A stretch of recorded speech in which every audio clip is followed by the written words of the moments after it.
welcome to this week's How Do I? I'm Andrew Phillips, curator of the Woodrow Wilson Presidential Library. This program and all of our virtual programs are brought to you in part by the major support of a grant from the National Endowment for the Humanities, Exploring the Human Endeavor.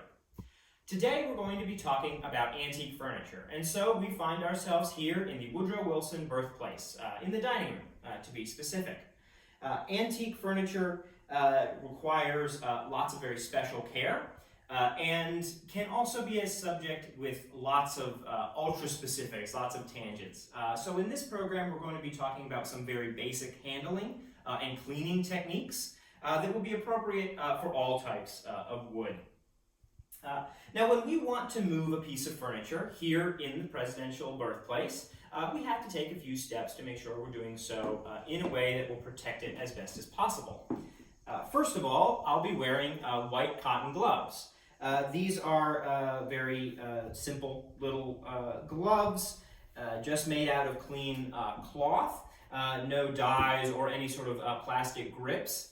And these are great for smaller and lighter pieces. If, though, we were moving a larger piece, like say this sideboard, then I'd be wearing vinyl gloves. They protect the furniture, from the oils on your hands, which can be damaging, can cause deterioration, but also give you a better grip than just cotton would.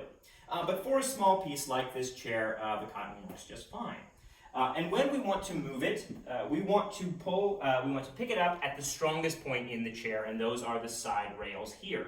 Just lifting it up, and like this, where the back of the chair is facing away from me, as opposed to having it up against my chest, which could potentially put a little bit of pressure on it.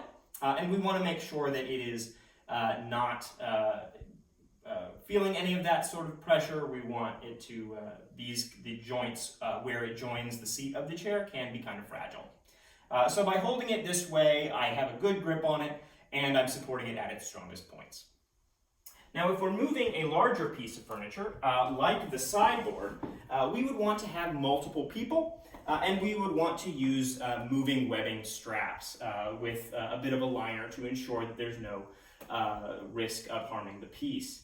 And we would, of course, have multiple people. We would never want to lift it from the corners at the top here.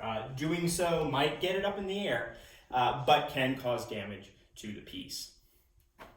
Now, when it comes to cleaning, we try to do as little of that as possible. Constant, frequent dusting, the cumulative effect of that can leave abrasions on the wood, and we want to avoid that as much as we possibly can.